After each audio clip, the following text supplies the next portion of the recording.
underway for the Macau Grand Prix. The first session is live then, 40 minutes on the clock, and the teams then release the cars down the pit lane. It is not only the Macau Grand Prix, it is the FIA Formula Regional World Cup, and a 40-minute qualifying session is underway. The earlier free practice period was interrupted with a red flag after an incident. Let's see what happens in qualifying. It's going to be fascinating, that is for sure. David Anderson, Alan Hyde, trackside. We've been waiting all day for qualifying, and this promises to be a really electrifying session, I reckon. We've been waiting all day for competitive action on the circuit. This is the first that we've had for 2025 because everything so far has been free practice, so you don't really know what everybody is capable of doing. But now you do, because Q1 can be all important. We've seen it in previous years, you know, when you can't afford to leave it to Q2 because you don't know what the conditions are going to be. They could be very different tomorrow. The weather forecast is good. Last year that was not the case. You need to put the lap in on Q1, and this is Q1, and it's going to be fascinating to see how each of the drivers, how each of the teams is going to play this, but I think they're going to be treating this as a very important part of qualifying. You want some track position if you can find it, a bit of clear space, although at the other extreme, if you're on the run down from the start line to Lisboa, a toe might work in your favour. Right now, though, you get the feeling that track space is what people are after.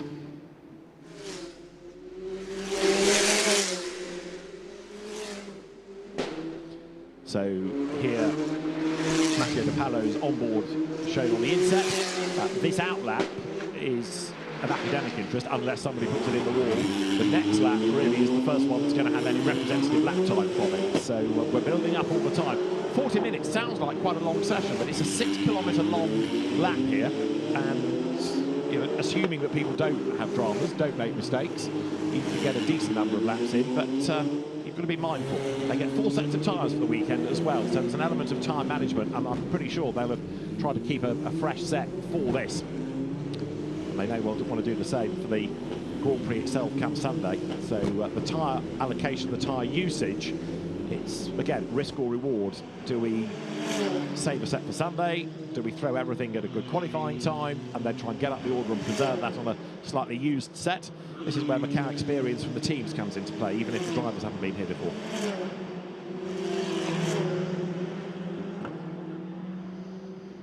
So outlap is an important time to get everything up to temperature, and then on the final sector move things up to pace. If you've got the tyres up to temperature, it's a 6-kilometre circuit, the Guia Circuit here at Macau, so there is opportunity on that final run down towards the start-finish line to really put in a quick opening to the lap, closing to the outlap, and then start of the next lap. So Enzo Dellini is the first car to have done that. That's the number 5 car, the RACE GP car, French driver Enzo Dellini, and is the first car to set the benchmark time in Sector 1, goes purple only briefly because Theo Nal then does a purple in Sector 1. 25.248 the benchmark time for Theo Nal in car number 6. And then Enzo Dellini puts in a purple in Sector 2, it being the first of the cars to set a time in Sector 2, 26.9697, exactly the same as Nakamura. So Nakamura puts in an identical Sector 2, 26.697. David, that doesn't happen often, does it? No, absolutely, especially on a testing circuit like this. A 2:16.4 was the best time this morning by Taita Kato, who surprised everybody, Macau debutant, and having not been a front runner necessarily in Formula Regional over the course of the year, but he did a very, very good job earlier on in the day. Second pass was for Freddie Slater, who we thought had been the absolute hero to be the quickest, and then others pushed him back down the order, so he kind of went a bit too hard too soon maybe, but he didn't miss out by much. The margin at the end was only 44 thousandths of a second. Enzo Dellini then is going to be the first one to offer up a target time from De Pallo, from Nakamura, Theo Nal, and then the rest will file through. Enzo Dellini then coming up towards Fisherman's, another driver that will move on into FIA Formula 3. So this is really the only chance of doing Macau Grand Prix on their way up to Formula 3. There are drivers that want to occasionally step back, if you like, from F2, like Richard Bashur, from F2 back down to a Formula 3 style car in order to come and race at Macau because the lure is such. But normally career progression is what they're after. Enzo Deligny then does 2:19 as the first offering. Matteo De Paolo goes through. Jin Nakamura goes second fastest, but in the 2:20. So we know there's more to come over the next 34 minutes. It is. It's a 40-minute session. They had 40 minutes in FP1 this morning. It's now Q1, so first of the qualifying, they get 40 minutes for this. So too do the F4 cars this weekend. 40 minutes in free practice and qualifying as well. And with one flying lap completed, Enzo Deligny top of the times in car number 5.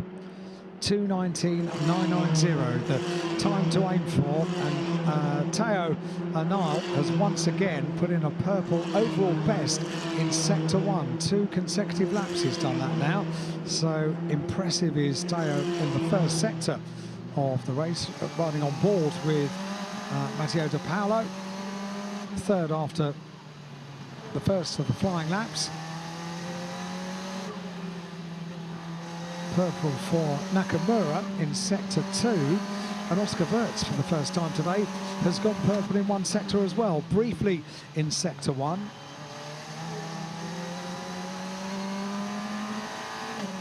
They really are hoping to make this count early on in the session, aren't they? Yeah, De Paolo is pushing hard, but again, I think the team's possibly saying, you know, look, we need to get a banker lap in because they'll all have seen what happened last year, which was so interrupted. It wasn't always because of the weather, it was because people were a bit overly optimistic, even in the dry running. So getting a decent banker lap in, but perversely that puts the pressure on, doesn't it? Because it means they're all trying to deliver early doors just in case. De Paolo coming up to the Melco hairpin. That part of the circuit's really changed over the years with all the building work. It used to be a corner out in the wilderness, but as Macau's number of buildings has grown, the landscape completely different. Under the bridge he goes then, De Paolo down through Black Sands, heading towards Fisherman's. Brakes and sets the car up ready for the right-hander. And Deligny is going to come through and do a faster lap. There he is, flicks the car into the right-hander then, so the Tatius chassis breaks the beam, and as it does so, a 2:17 is the lap time. This is De Paolo. Up towards the conclusion of a lap for De Paolo, goes second, so a 2:19.054, briefly was second, but then Nakamura puts in best to go second, and then Teo Nile goes second as well. This is going to be a rather frantic opening to this session, I've got a feeling. Freddie Slater was briefly overall best in sector number 2, but he's down there in 7th place now, about to complete a lap and see what he can do. It looked to me as though he backed out of that and then went again, so almost wrote off the first lap, but let's see what the time was. He goes through, and Freddie Slater's lap was a 2:19, yes, 6th. I still think that the way the car looked, it was almost as though he thought, right, forget that lap, deep breath, go again. But let's see what this next lap offers up. He certainly wasn't going to go quickest on that lap. Reasonably frantic, isn't it, for the start of a session? And you're absolutely right. The teams have said you need to put a banker in, you need to do it early on, and they are all doing exactly what is asked of them. 2:17.900 is the quickest time on circuit at the moment. It's for car number 5, it's for Enzo Deligny, and he is going to improve again, I think, because has gone overall best in sector 2, overall best in sector 3, although Matteo De Paolo has just gone slightly quicker in sector 3, so De Paolo goes purple in sector 3. Freddie Slater, as he did on the previous lap, has gone overall best in sector 2. And Mathieu Colnaghi has gone third overall in terms of a lap time, the Euro Cup 3 champion, recently joined the Red Bull Junior team, and Colnaghi driving for the PHM Racing team up to third in the time. So it's Deligny, Niall, Colnaghi, Boyer, Nakamura, De Paolo, and Freddie Slater 7th, but set to improve. This is Deligny, who's not been sparkling in terms of an absolute best, but he's been improving in every sector. He's got the road to himself, so he's not being hurt by anybody, but equally he's not getting a tow from anybody. He's got to be doing this on his own, and gets the car sideways, misses the apex. Does he survive? He does, but Deligny has wasted that last sector. He was lucky to hang on to that. That could have been quite a moment. He comes across the line, but that last sector cost him a second, so he does a 2:18 and he doesn't improve. De Paolo goes second. going to be watching for Freddie Slater as well. He's dropped down to 8th place, but has gone. He was briefly overall best in Sector 2. Sector 3, he is overall best. Sector 4, he is overall best. And Freddie Slater is coming up to complete a lap. So much to look forward to over the course of this weekend for the Macau Grand Prix, and this is one of the drivers we are very keen to see how things will play out. Freddie Slater coming up towards the line. He's currently down there in 9th place. He's gone overall best in 2 sectors and goes top. 2:16.887 for Freddie Slater. And he's due some good luck here, really, isn't he? Because last year he crashed out when he made a move on the last lap and he said, I had to try. 2 years ago in F4, he had a mechanical problem and the car fell down the order. He couldn't carry on in that battle against Arvin Lindblad. It wasn't anything to do with him. It was some weird, I think it was an electrical drama that hobbled his pace. So he's kind of overdue a bit of good luck. But again, he comes here as the Formula Regional Europe champion with a really bright spotlight on him. Yeah, and I always wonder about how much pressure that puts on a driver. He is one of those drivers that has impressed in everything he has been in. As you say, multiple champion.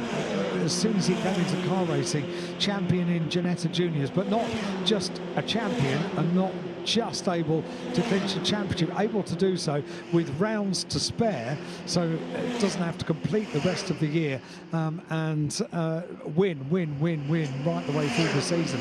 He's just very impressive from the day he stepped into a car. And there's another one on the way. His younger brother Alfie is now racing in Ginetta Juniors as well. There, going through is Teo Nail, coming out of Donna Maria, and there's a yellow flag at turn 3. That's Lisboa, so either there's a car up the escape road or there's a car in the wall. It's up the escape road. It is 28.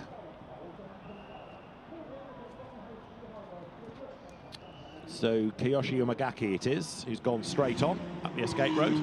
Who is the Formula Regional Japan champion. That's right. This year.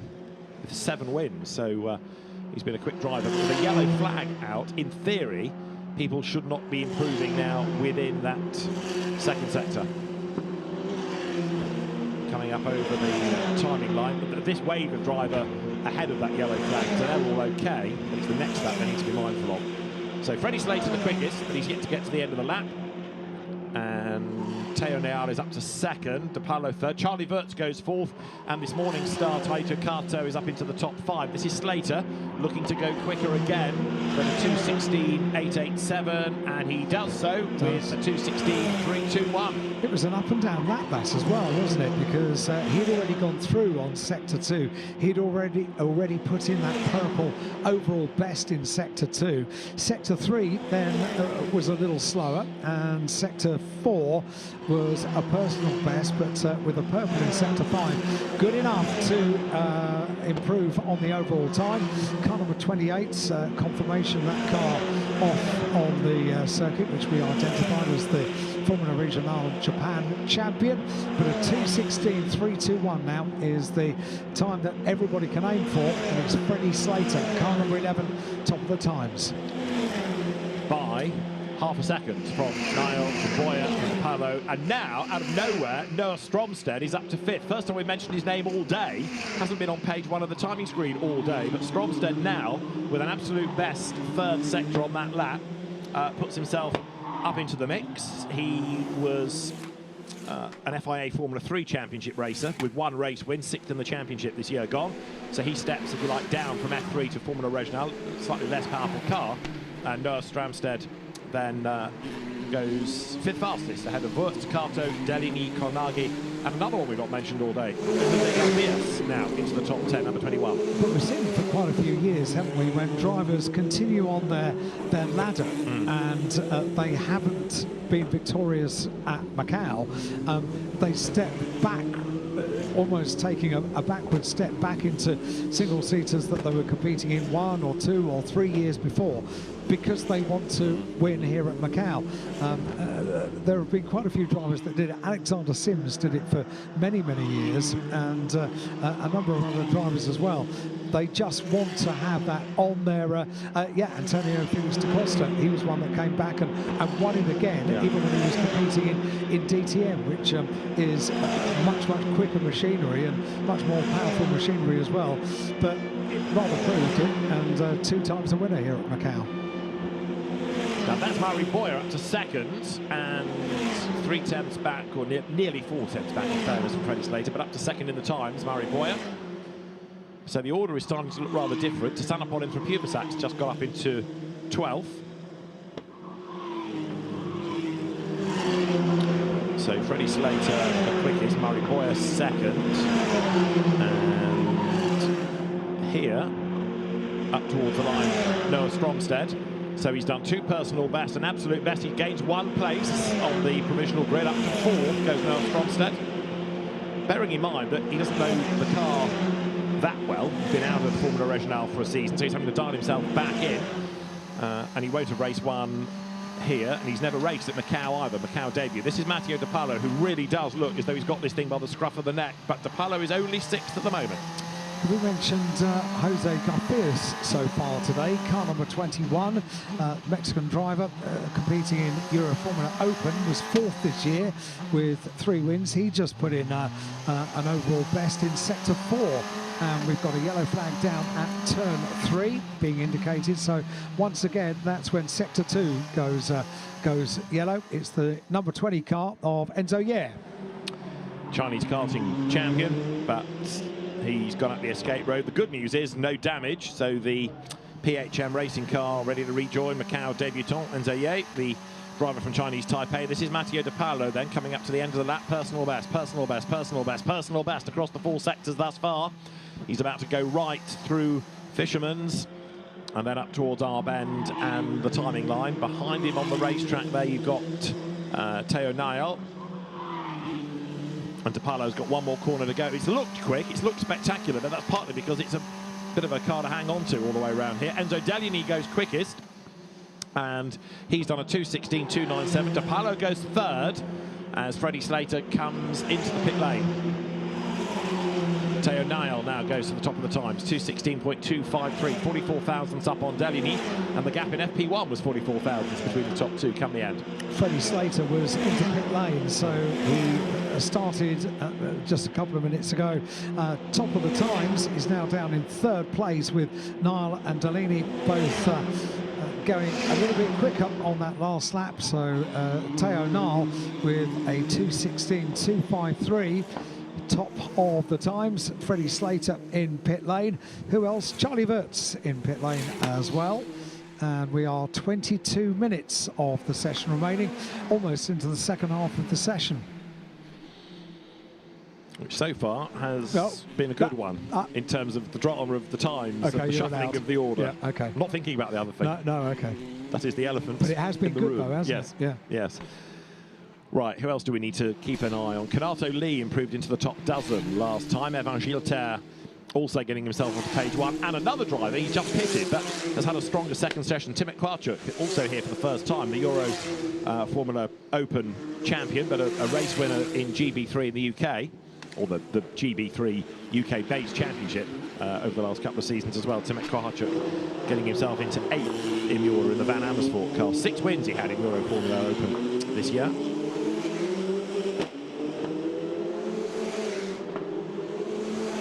Kanato Lee's time you can see on the clock.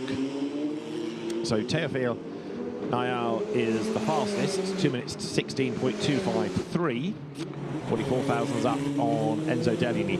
Deliani was under investigation, you might recall, in FP1 for outside assistance.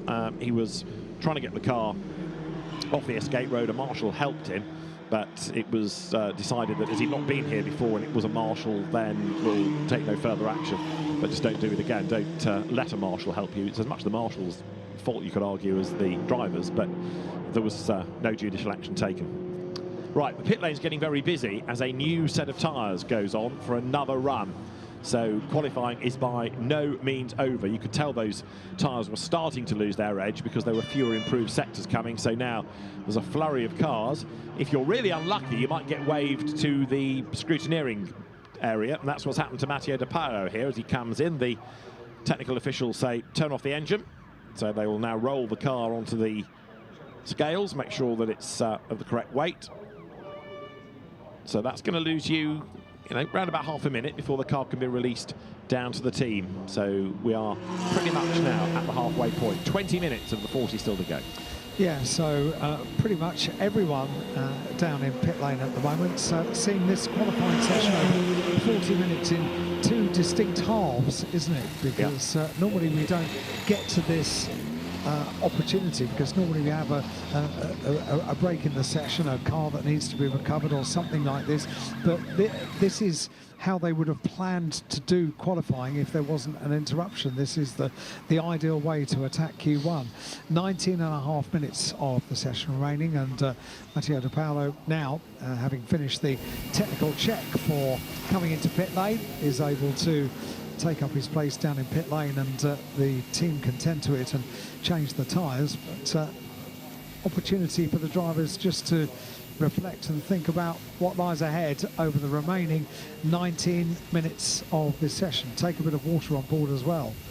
Working really hard around the quite warm today Guia Circuit, set to get warmer as the days continue this week, with a very sunny day forecast for race day, Grand Prix day here at Macau this year.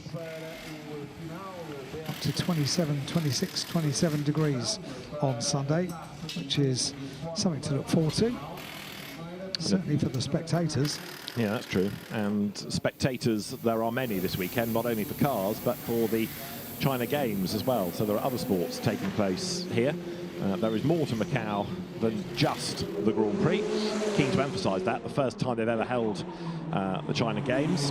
And one is tempted to come back in a few weeks because the International Macau Beer Festival is not that far away as well. So I know it's a long way to come, but it does appeal. You have been doing your research, haven't you? Well, it's My beer, goodness. Alan, it's beer. What were you doing last night? Rehearsals? So we're into part two of the session, 18 minutes on the clock. Teo Niall, the fastest. He's still in the pit lane as the drivers that have been ushered out continue on their way. So just under 18 minutes of this session remain. It's Q1 for the 2025 72nd running of the Macau Grand Prix and the FIA FR World Cup, Formula Regional World Cup. The number 10 car of Yamakoshi, 9th in Formula Regional Europe this year, a couple of second places, and the number 10 car in the second half of this session, looking to get up into the top 10 positions. And now I think quite a few of them are being turned around from pit lane. It's a quieter pit lane now, with tyres having been bolted onto the cars.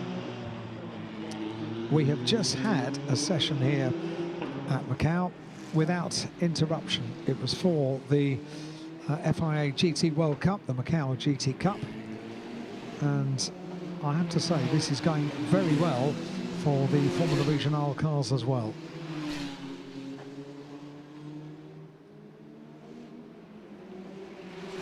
So this is the calm before the storm, isn't it? New set of tyres, people being sent out, a lap to get back into a rhythm. And then what was impressive, I think, about the first half was how many laps they could squeeze out of a set of tyres. So it's not that, like in some categories and some tyre supply and the construction of the tyre, it means you've really got one lap before they lose the edge. Here we were doing, what, 5 laps? 5 good laps on a set of tyres. Over a circuit where just about every possible condition is requested of the tyre. Yeah. It's tight, it's slippery, and it's a huge amount of speed, and it really does put a lot of stresses into the tyre in every single direction, and they need to get them first of all up to temperature, and that's what they're doing now, because we've got a timing screen that indicates that pretty much everyone is on their outlap from pit lane.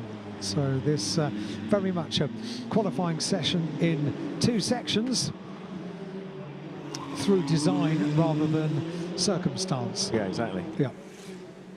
And you can see that they're on a new set of tyres because the weaving now takes place, so they can get the warmth into them and get the pressures up as well. And that's on the run down towards Mandarin, out of which now comes the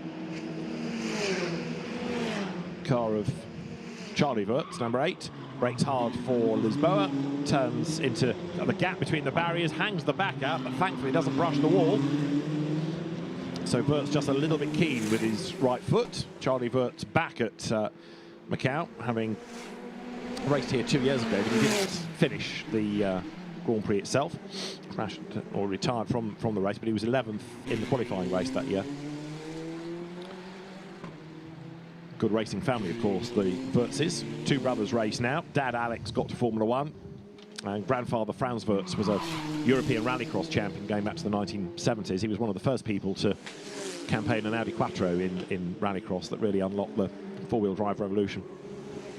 But Charlie Wirtz, a Formula Regional Oceania champion, and a Formula 4 UAE champion as well.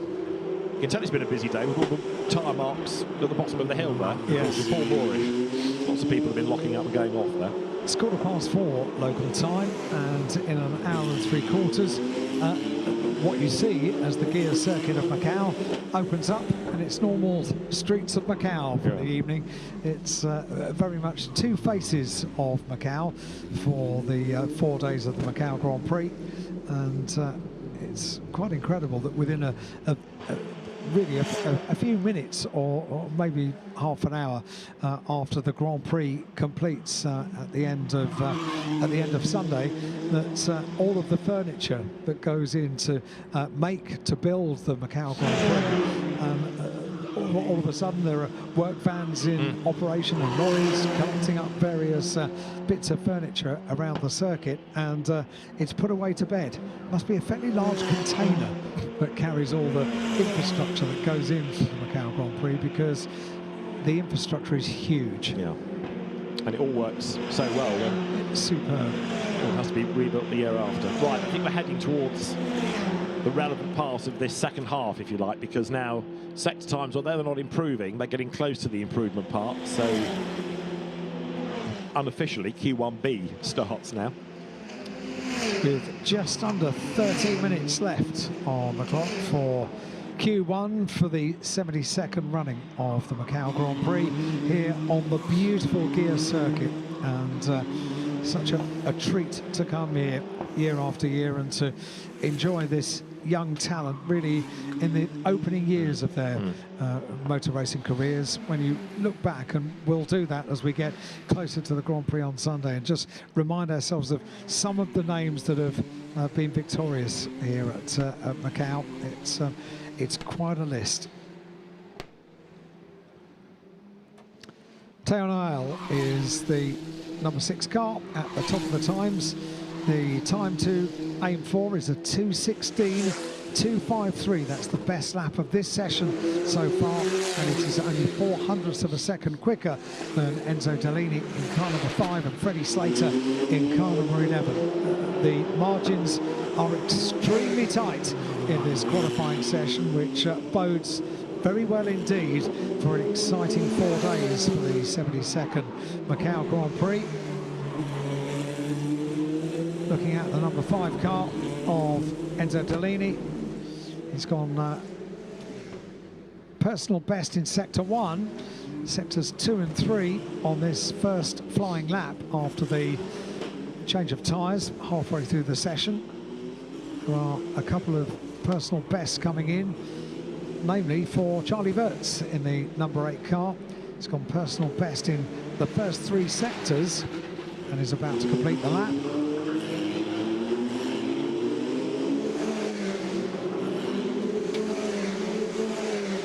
Number 8 car of Charlie Wirtz threads his way carefully around the top part of the circuit, on board with Freddie Slater. Right, Freddie has just gone overall best in sector 4. One more sector to complete, and is only a whisker away from the quickest time in this session. Freddie Slater coming up towards the line.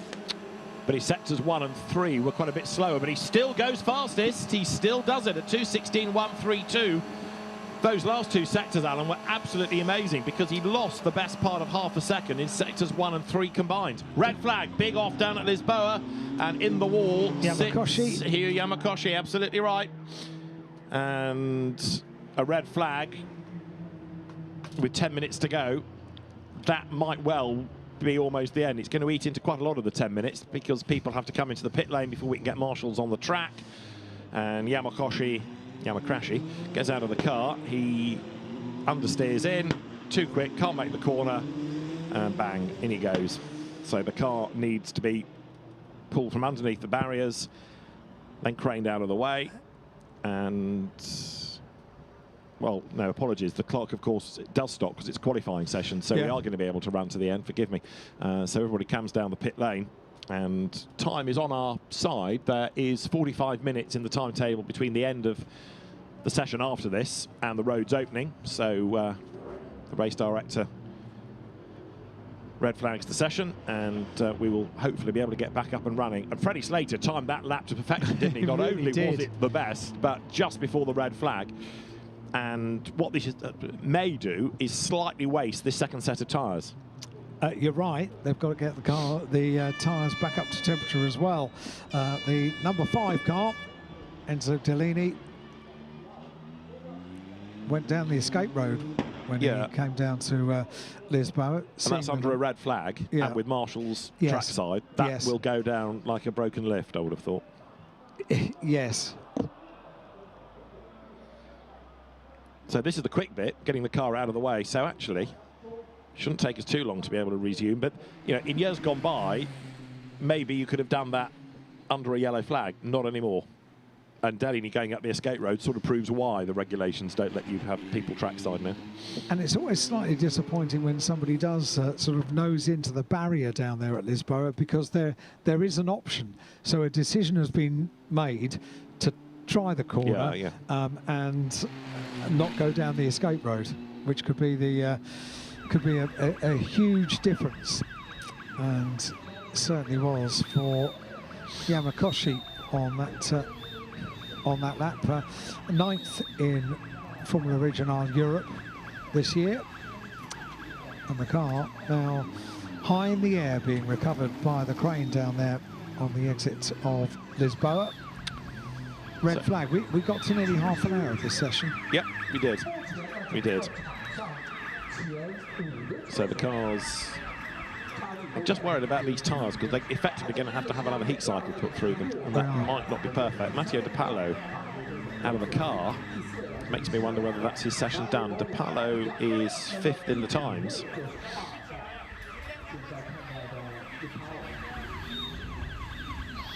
But everybody else staying in the car, ready to go back out. So I wonder why De Palo has jumped ship. Now, your next quiz question. Yes. Excluding anybody that may have done a Friday free practice drive in a Formula 1 car, who was the last Macau Grand Prix winner to race in a Formula 1 Grand Prix? There's 1 point for who, and there's another point for when, without looking in your programme. That's cheating. I'll put that back. You've put that back. Okay. Yes. Leave it with me. Okay. You've got 10 minutes. So by the checkered flag, 10 minutes plus stoppage time. By the checkered flag, we demand an answer. Freddie Slater is the fastest. We talked about his brother being the next one in the line, already winning in Ginetta Juniors. But Dad was no slouch in Porsches going back 2 decades or so, and a winner of the Silverstone 24 Hours, as well as winning UK Porsche races and championships. Adrian Slater, BLDC superstar Freddie Slater. You see the badge on the side of the car. Murray Boyer, the Spanish driver, to the pit lane as well in the KCMG and the Pinnacle Motorsport entry. Murray Boyer 4th in the times at the moment. The session will resume in under a minute. So that's good news. That did not take long at all. Get the car out of the way, crane it off the track, put it behind the barrier, we're good. which is really good news. So great work down at Lisboa. The marshals and the course workers, they are so experienced at Macau, and they get these things turned around so quickly. They know how important it is as well. When you see debris on the circuit, I find it fascinating. Marshals come, maybe a dozen of them, all from different directions, and they're sweeping away, getting things back into race conditions. Let's have a look back at Freddie Slater's lap.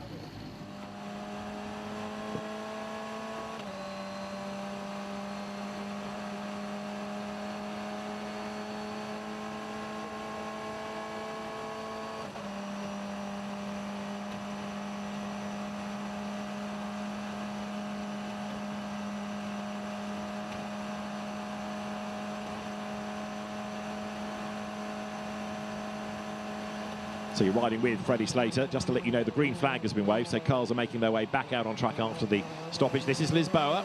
Slater with just a hint of understeer, I thought, though, as he turned in, but rode to himself. This is the climb up San Francisco Hill, speed building.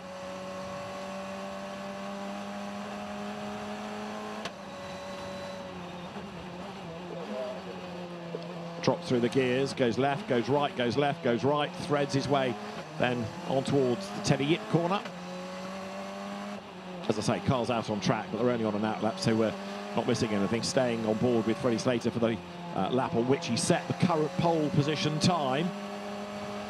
If you're the cause of a stoppage, by the way, you lose your best lap time. So Hiro Yamakoshi is under the cosh, so to speak, for that. As down the hill towards Moorish goes Freddie Slater on that pole position lap set only a few minutes ago. Turn right. Blast on the throttle, road starts to climb, you go down through the gears, turn right at Moorish, up to Donna Maria. Down a gear, down another, turn the car in, slightly banked corner, running up against the guardrail on the outside, and then focus on going down, down, down, down, down through the gears, down to first gear, into the hairpin. Inch perfect away from the barrier, drops down through black sands. Two quick right-handers still to come. The right of Fisherman's, followed by R-Bend, and then up towards the timing line. Freddie Slater then in the SJM Theodore Racing colours, the Prema Racing Run entry. One corner to go, road opens up at this point, nice and wide. Snatches top gear, drops down two, turns right, up towards the timing line, and that lap gave Freddie Slater provisional pole position.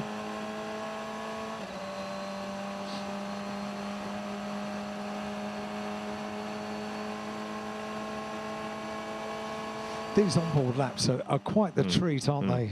Just seeing what goes into it. And that's, again, the word that comes to mind is smooth. Yeah. So smooth. Going through the Solitude S's, that's the right and the left and the right and the left as you climb up. The circuit is so tight, but if you keep it smooth, it gives you a great entry to Pile and then far away hill into police, into the braking area for police. It is such a vital part of the circuit, that. Fascinating, absolutely fascinating. We are back underway, by the way, as you mentioned. 7.5 minutes just over of this session remaining, and it's Freddie Slater, that lap we just saw, which is quickest so far in this session, at 2:16.132. But as you said, they've got to put heat into the tyres. That's the out lap from pit lane, and now we'll see what happens. And Hiro Yamakoshi has indeed lost his best lap time for causing the red flag. And you might think, well, that's a bit like kicking a man when he's down, but the regulation is there to try to stop people crashing, because if you put a big deterrent in like that, then they hopefully will stay the right side of drama. So Yamakoshi loses his best lap. He will tumble down the order accordingly, and that puts the pressure on him to try to improve in tomorrow's session. So we've got 7 minutes still to go.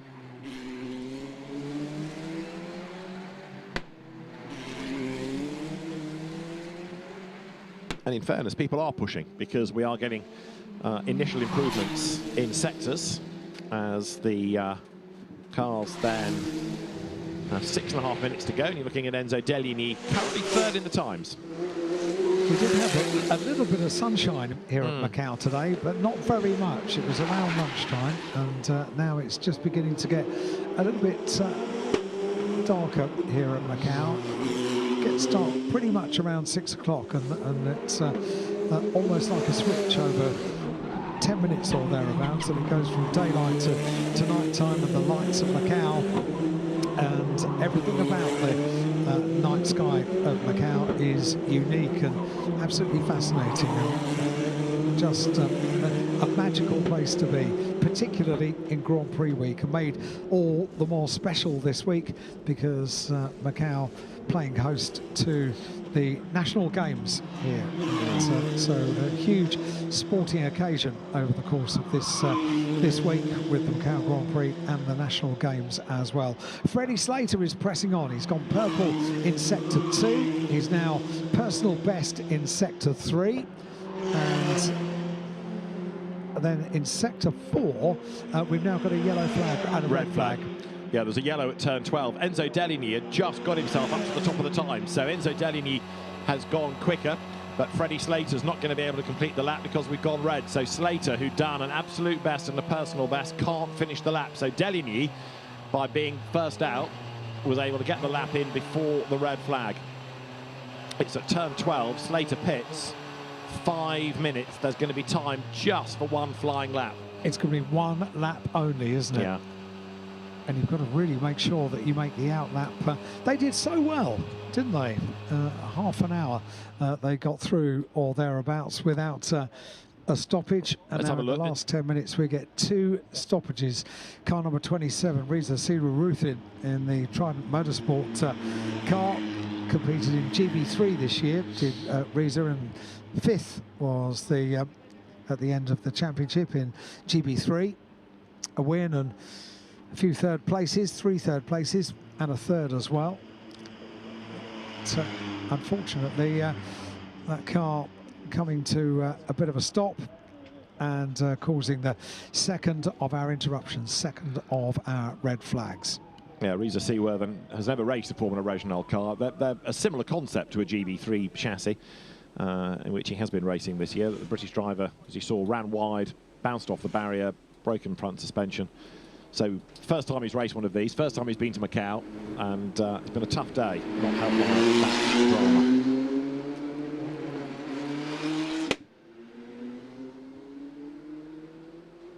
So 5 minutes and 22 remain on the clock, with cars heading back to pit lane. And once we complete this qualifying session, Q1 for Formula Regional, we will have one more qualifying session at Macau today. It's for one of the local races for the Macau Road Sport Challenge. So however important this is to the young drivers on the start of their single-seater career, it's going to be equally as important for everyone competing in the qualifying session that comes after the conclusion of this half an hour of qualifying for the local drivers for the Road Sport Challenge. But for now,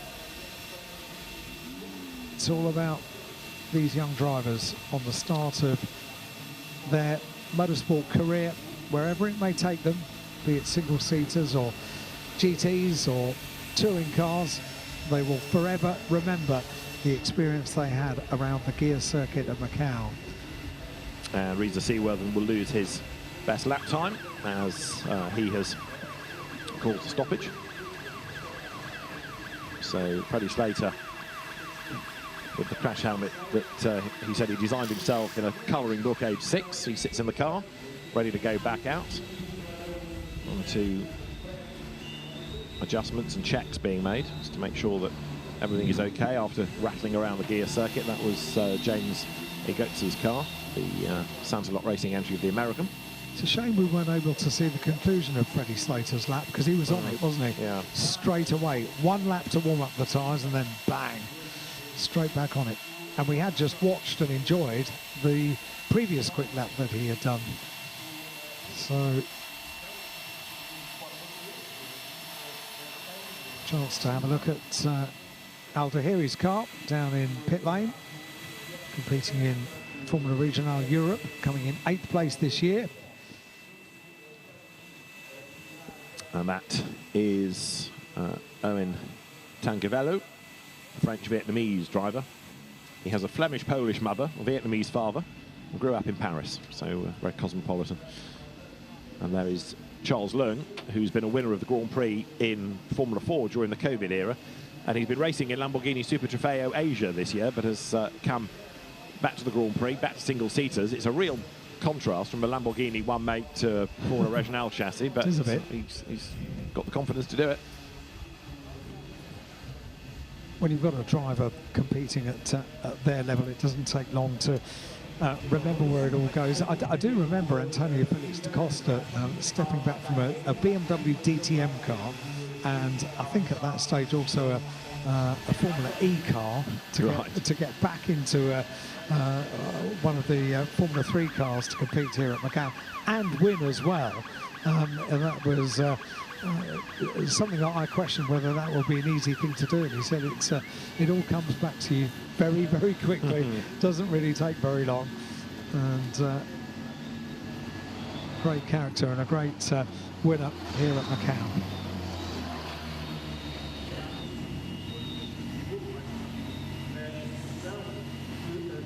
So seeing them lining up and being tended to by the teams down in pit lane. 5 minutes and 22 seconds when we get this session back underway. I look down at some of the cars down in pit lane. I'm being told as well that number 8 stopped at turn 19, Charlie Wirtz. Which we didn't see, did we? No, that's the hairpin, turn 19. He wasn't the cause of the red flag, admittedly, but where Reza Seaworthen has come to rest is not an easy place to remove the car, not as easy as Lisboa, for example. They need a recovery track. Everyone finding themselves on the big screen down at Lisboa and giving a wave.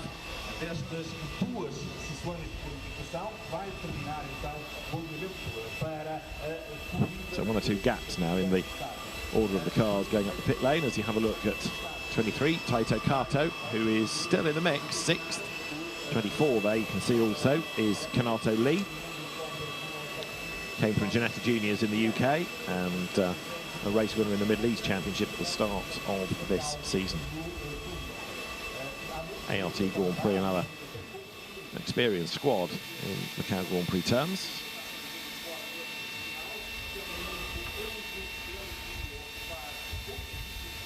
Number 20 is Enzo Ye. We talked about him earlier on when we saw him at the escape road. The driver from Chinese Taipei making a Macau debut, and that's Kanato Lee entry, another of the ART Grand Prix stable.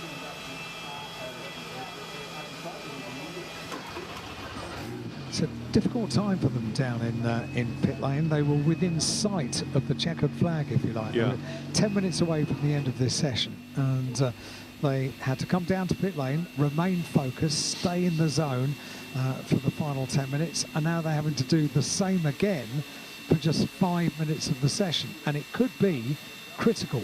This final lap, they'll get 1 lap when they get out of pit lane, do the out lap, get the heat into the tyres once again, and they will get 1 opportunity, and it could be a very important lap that they have for the end of this qualifying. They qualify again tomorrow, 2:30 in the afternoon, 2:30 until 3:10 local time, and they'll also have a free practice session in the morning as well. That first red flag, just going back a stage, caused by Hiro Yamakoshi going into the wall at Lisboa. It was Yamakoshi that caused the red flag earlier on in the day in FP1 when he lost a wheel. So Yamakoshi's had a pretty torrid day of it, really, and emphasis put on him in the second session tomorrow to try to get back up the order. So Enzo Dellini, Freddie Slater, Teo Nial, Mari Boyer, Matteo De Palo and Taiki Kato is the order. We're intrigued to see whether Matteo De Palo goes back out again, because he was out of the car. He was, but may have wanted to stretch his legs, or could be a few reasons, to not be sat in the cockpit, the cramped cockpit of the car for an hour or maybe more. So we're getting confirmation that the session will resume at 16:40, which is just about a minute away. So if he's not back in the car, needs to be if he wants to get out, because they're not going to get too much leeway here as the recovery vehicle brings the car back to a place of safety, and we can get this session back underway for Q1 for the Macau Grand Prix for the FIA FR World Cup. Here we go then, engines firing up. We have 5 minutes and 22 seconds of this session remaining. And this Q1 for the 72nd Macau Grand Prix.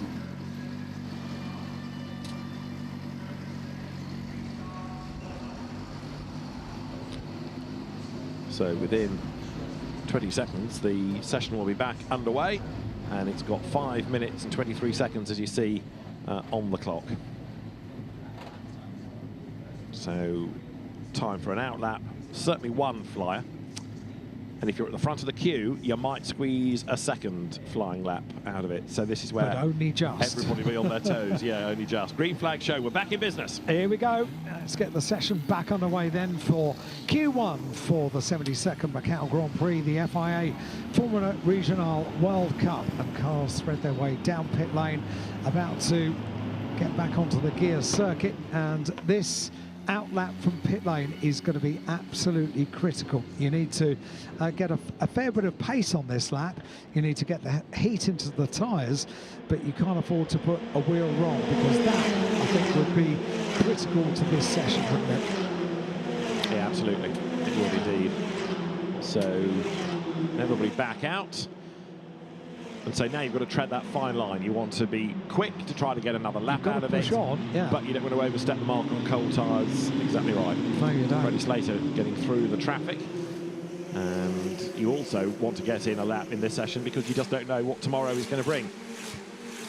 By the time they get to their second qualifying session, which will be at 2:30 tomorrow, it would have been a busy day. Might be some liquid down. Might even have a sprinkling of rain.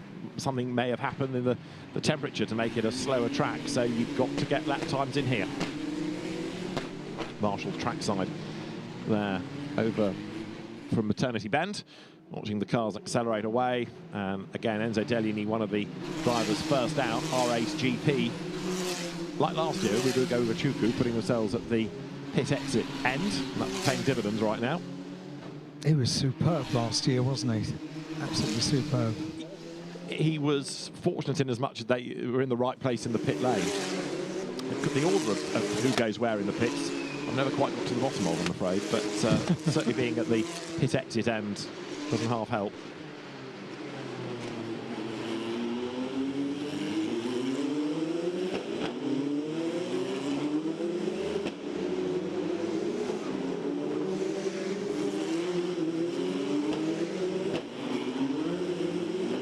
Real bottleneck going up towards Moorish, isn't it? It is a bit. Slows right down. This is not a quick outlap from pit lane, because everybody was eager to leave the pit lane and get out on the circuit, and the net result of that is that no one's able to pull away. So now the problem, once they finish this outlap, they haven't got too much heat into the tyres, not as much as they would like, but also they are not able to do a particularly quick outlap from pit lane. So there are a number of things at play here. Yeah, Deliani was the first one out. He's at pit exit for RHGP. He's top of the times.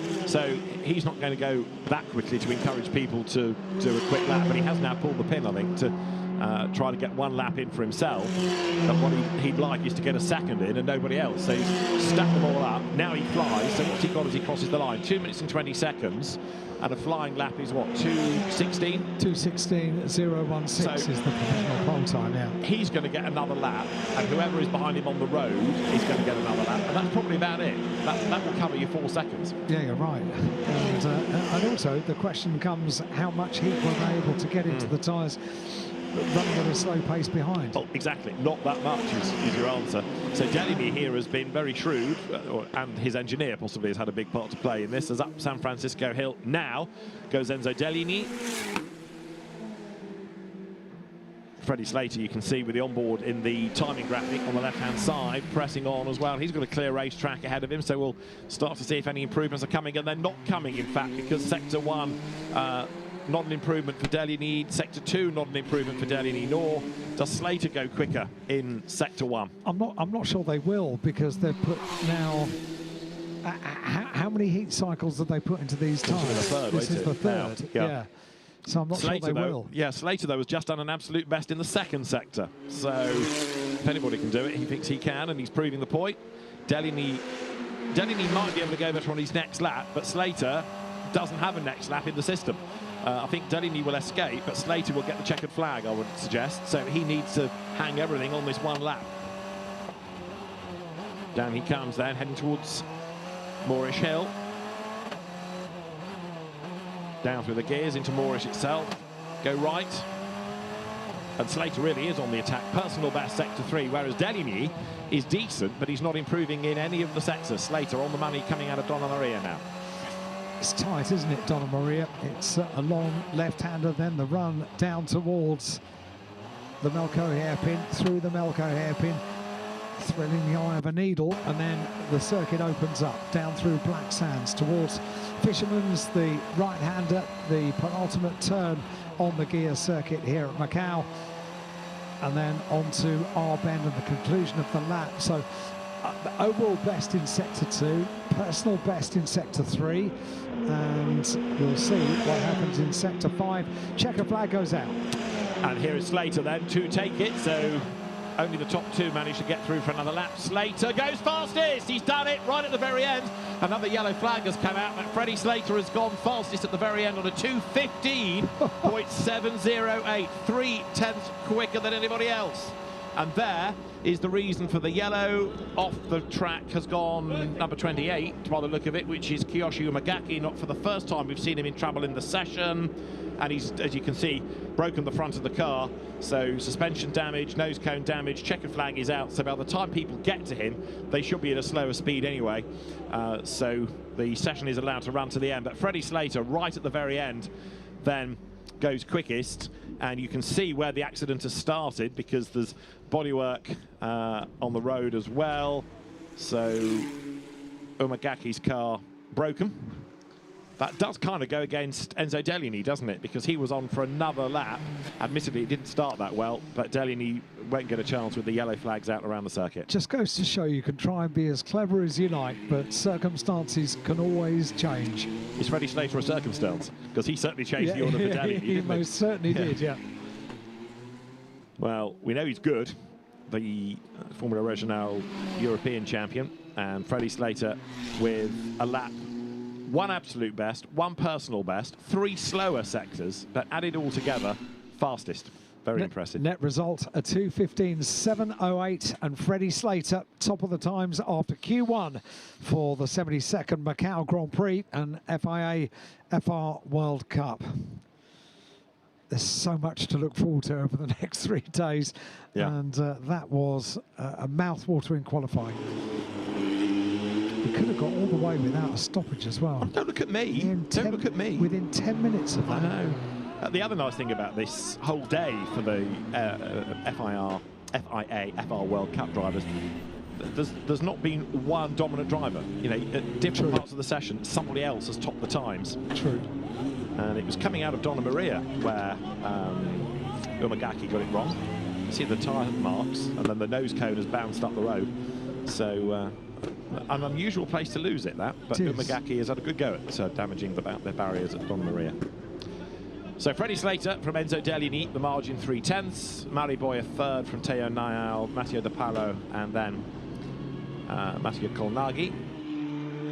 Still don't think De Palo went back out, did he? Because he was shown as pit in all the way through that. So I think De Palo's got a problem. And then 6th, Matteo Colnaghi. But yeah, really, really interesting couple of sessions today for the Macau Grand Prix, for the FIA FR World Cup. Now the drivers making their way down the pit lane.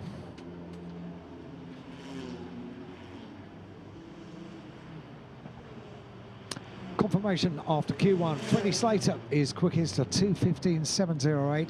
Enzo Delaney in car number 5 in 2nd place. Mari Boya in 3rd. Teo Niall in 4th place. Matteo De Paolo and Matteo Colnaghi in 6th place. And as we look forward to the Formula Regional cars tomorrow, we'll have them first on circuit tomorrow. Free practice 2 is at 10:15 local time. That's 40 minutes that they'll get out on circuit for free practice 2. And their qualifying session quite a lot earlier in the afternoon than today. So at 2:30 tomorrow afternoon, qualifying 2 for the Macau Grand Prix for the FIA FR World Cup. That's all coming up tomorrow, and that's going to be over 40 minutes as well. But carrying over into tomorrow's qualifying, quickest is Freddie Slater.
Essentially halfway through qualifying, because tomorrow they've got another free practice session